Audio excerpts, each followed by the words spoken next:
The homosexuality being forbidden in the Bible bears no resemblance to the loving, monogamous, spirit-filled same-sex relationships of my queer siblings.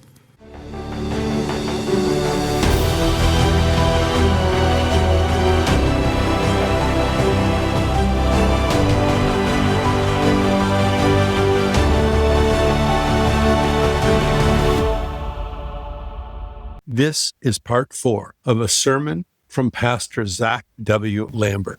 Many thanks to the staff at Restore Austin and Pastor Lambert for allowing us to use this sermon. In part 1, we heard about Restore Austin being condemned and thrown out of their denomination, an experience that many in the LGBTQIA+ community can relate to. In part 2, we heard that God loves all of his creation, including trans, cisgender, and intersex individuals. And in part 3, Pastor Lambert reviewed 3 of the most powerful pro-LGBTQIA+ verses in the Bible from Isaiah, Matthew, and the book of Acts. In this episode, Pastor Lambert preaches about the Clobber verses, those Bible verses that are often misused to attack sexual minorities. Here is Pastor Lambert. Now, I want to bring us to a close by addressing the main objection to full inclusion of sexual and gender minorities that I've been talking about, namely the 6 verses, 3 in the Old Testament and 3 in the New, that seem to prohibit homosexual behavior. Walking through each of those would be a whole other sermon, so I'm going to summarize the 2 major viewpoints, and I'm going to tell you what I believe. Again, my goal is not to make you think like I think on this issue or really any other issue. I am a flawed human being with my own biases like all of you. However, I have spent the last decade studying this and reading everything I get my hands on about it from people from all over the theological spectrum, and I want to share what I learn, and I want to be open about what I believe. 2 major viewpoints when interpreting these 6 verses. The first is called non-affirming theology. This is the belief simply that Scripture forbids homosexual behavior. Now, even a lot of non-affirming people don't ascribe to the 3 Old Testament verses. That's because one is about Sodom and Gomorrah, a really bizarre story about a group of men forcing themselves on angels. And the other 2 are in the Levitical law, which Christians don't abide by, and includes commands like don't eat pork and don't cut your sideburns and don't mix your fabrics and stuff like that. But non-affirming people interpret the 3 New Testament verses at face value. The most popular of these verses is in Paul's letters to the church in Corinth. He says this, "Do you not know that the unrighteous will not inherit the kingdom of God? Do not be deceived. Neither the sexually immoral, nor idolaters, nor adulterers, nor men who practice homosexuality, nor thieves, nor the greedy, nor drunkards, nor revilers, nor swindlers will inherit the kingdom of God." A non-affirming theology looks at a verse like this and it says very simply, this is a list of bad things that we aren't supposed to do. Homosexuality is on this list, and so homosexuality must be a bad thing that we're not supposed to do, which makes sense. And it's the way that this passage has been historically and traditionally interpreted. It's also worth pointing out that there are some LGBTQ+ people who hold non-affirming theology and choose to practice celibacy because they believe that that's God's best for them. And as you can probably guess, the opposite of non-affirming theology is affirming theology. This is simply the belief that Scripture does not forbid homosexual behavior. The foundational belief of affirming theology is that the homosexuality forbidden in Scripture is not the same thing as the loving, equitable same-sex relationships we see today. Instead, the homosexuality that Paul was talking about is about power and abuse and unrestrained lust. Because in the patriarchal culture of the first century, men had all the power. That's why it says men who have sex with other men or practice homosexuality. So these patriarchal men, right, they could have sex with their wives, male and female prostitutes, even male and female slaves without any ramifications.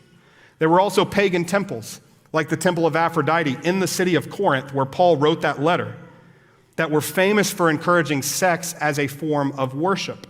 These temples often kept both adults and children as sex slaves. So affirming theology claims those things are what Scripture is condemning.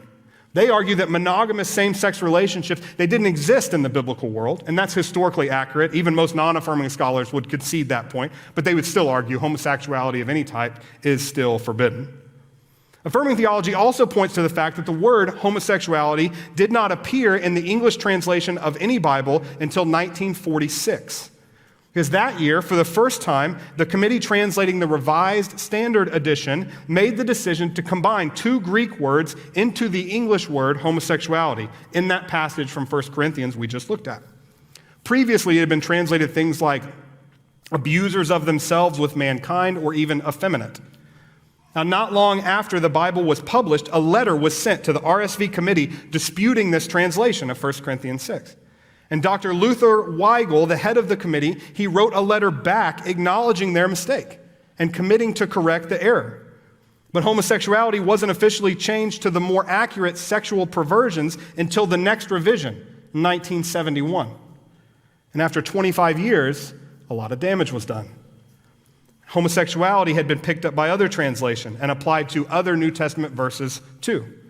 Now, if you want to learn more about this, there's an upcoming documentary called 1946 that tells this story. Kathy Baldock, who wrote this book, helped with a lot of the research on it. So that's a quick overview of both affirming and non-affirming theology. Now, there was a time in my life when I found the non-affirming arguments to be convincing, but that is no longer the case. To be very honest with you all, I'm not exactly sure when it happened. It wasn't like a switch that flipped. It was more like a dam that slowly developed cracks until the whole thing gave way. See, the cracks started forming when I met LGBTQ plus folks who deeply loved and pursued God. Then the cracks got bigger when I met queer Christians who had suffered through the horrors of conversion therapy but still followed Jesus. And they got even bigger when I met people right here at Restore who'd been kicked out of churches because of their sexual orientation and gender identity, and yet they still wanted to be a part of a church family. And then, when I began to dig deeply into Scripture, the dam burst. And I began to apply the same exegetical and interpretive approach to the 6 passages about homosexuality that I do with everything else in Scripture. I began asking questions about context and culture and language, and when I did, I came to the conclusion that the homosexuality being forbidden in the Bible bears no resemblance to the loving, monogamous, spirit-filled same-sex relationships of my queer siblings. I do not believe that same-sex relationships are inherently sinful. Now, they can be, but in the same way a heterosexual relationship can be, when there isn't respect or equality or Christ-centered love in the middle of it. So I believe that God desires for any relationship, heterosexual or homosexual, to be covenantal and monogamous. I think that's his best for us. And let me add a quick but important side note. I don't believe heterosexual or homosexual marriage is a necessary part of life. Singleness is good and it is beautiful. And single people are not incomplete. They do not reflect any less of God's image or fulfill any less of God's mission without a spouse or a partner. Okay, back to sexual and gender minorities. I really like the way David Gushee says it in this book called Changing Our Mind. He says, if what we're talking about is blessing an anything goes ethic in a morally libertine culture, I stand utterly opposed, as I have throughout my entire career. But if what we're talking about is carving out space for serious, committed Christians who happen to be gay or lesbian to participate in society as equals, in church as kin, and in the blessings and demands of covenant on the same terms as everyone else, I now think that has nothing to do with the cultural, ecclesial, and moral decline, and everything to do with treating people the way Christ did. I don't believe any of what I just said in spite of Jesus and Scripture. I believe it because of them. And I believe it because of the rotten fruit I've seen come out of marginalizing and excluding the queer community. And I believe it because of the Christ-like fruit I've seen come from empowering LGBTQ folks to follow Jesus with their whole selves. Again, I'm not trying to get you to come to the same conclusions that I have. You can interpret Scripture actually in a more traditional or non-affirming way and still be fully inclusive. We actually do this all the time. The best example is with divorce. See, the Bible talks a lot about divorce, including the very direct words from Jesus we read earlier. But Christians are far from unified about when it's okay and when it's not. In fact, I bet if you asked everyone here their perspective on divorce, you would get as many opinions as there are people. And yet, we do not feel the need to force our opinion on others. And we certainly don't feel the need to exclude or marginalize someone who's been divorced, even in a way that might confuse us. In the same way, Interpreting the Bible in a way that leads to non-affirming theology is not inherently homophobic or transphobic. I'm going to say this again, this is very important. In the same way, interpreting the Bible in a way that leads to non-affirming theology is not inherently homophobic or transphobic, but forcing LGBTQ plus people to adhere to a non-affirming theology in order to fully participate in the life of a church is. Does that make sense? You nod with me? Okay. Thanks for clapping, that's nice. And that is why we are fully committed to full inclusion. We join with God and the first church in the rejection of discrimination against sexual and gender minorities and the full inclusion of LGBTQ plus folks in both God's family and in our family here at Restore. So I'm going to close with a message I got this week from a gay member of our church. It's a beautiful example of what that Christ-like fruit looks like that comes from celebrating, embracing, including our LGBTQ plus siblings. This is shared with permission. He said, "My mind seriously couldn't comprehend a world where I could be gay and a part of a religious community. I had shut myself off from even entertaining it as a possibility. But God's love finds a way through, and I was able to find my way back to him through your demonstration of his love. I found he never left and was simply patiently waiting for me the whole time. The love I received at Restore is why I'm able to share that same love with others. Your love is baffling. God's love is baffling. And my motto lately is that I want to love in a way that baffles." Stories like that are why we are so committed to this hard but important work. And we believe it's how Jesus has confirmed again and again that this is what he has asked us to do and who he has asked us to be. I'm going to pray. We're going to be done. Lord God, you are good, you are holy, and you see us as your beloved children with whom you are well pleased. We are so grateful for that. I'm also grateful for these stories in Scripture, for your words through the mouth of Jesus, for your words through the prophet Isaiah, and for your specific direction of Philip to fully include sexual and gender minorities, not in just your family, but in the local church, the first church, so there wouldn't be any question about this. Thank you for your clarity. Thank you for your grace and your hope and your love.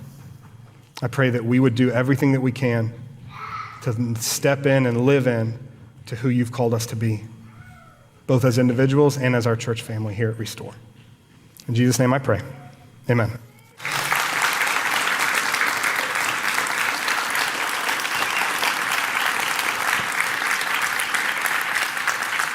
Wow, there is so much here.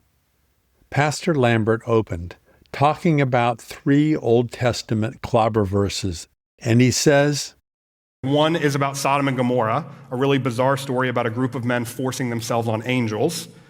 And the other 2 are in the Levitical law, which Christians don't abide by, and includes commands like don't eat pork and don't cut your sideburns and don't mix your fabrics and stuff like that. Of the many podcasts that I have produced, the most popular remains Sodom and Gomorrah, the most misused scripture in the Bible. I also have several podcasts dealing with the hypocrisy of conservative Christians who throw out most Levitical laws while claiming that sexual minorities have to follow 2 obscure verses in Leviticus. Speaking of the New Testament Clobber verses from Paul's epistles, Pastor Lambert says, the homosexuality forbidden in Scripture is not the same thing as the loving, equitable same-sex relationships we see today. Instead, the homosexuality that Paul was talking about is about power and abuse and unrestrained lust. Many theologians agree with Pastor Lambert. The Roman sexual practices that Paul is condemning refer to sex trafficking, sexual slavery, and adult men having sex with children. Pastor Lambert also points out the word homosexuality did not appear in the English translation of any Bible until 1946. The homosexuality being forbidden in the Bible bears no resemblance to the loving, monogamous, spirit-filled same-sex relationships of my queer siblings. The sexual practices Paul is condemning bear no resemblance to the loving, monogamous, spirit-filled same-sex relationships that we see today between consenting adults. And finally, I loved this. Single people are not incomplete. They do not reflect any less of God's image or fulfill any less of God's mission without a spouse or a partner. Putting the lie to the myth that the Christian ideal is marriage and having babies. Another conservative myth that exists nowhere in the Gospels. I'm so glad you have joined us, and I do hope you will join us again. Until next time, remember that God created you exactly as you are and has promised you a place in His kingdom. I am Elton Sherwin. Stay safe, be brave, and God bless.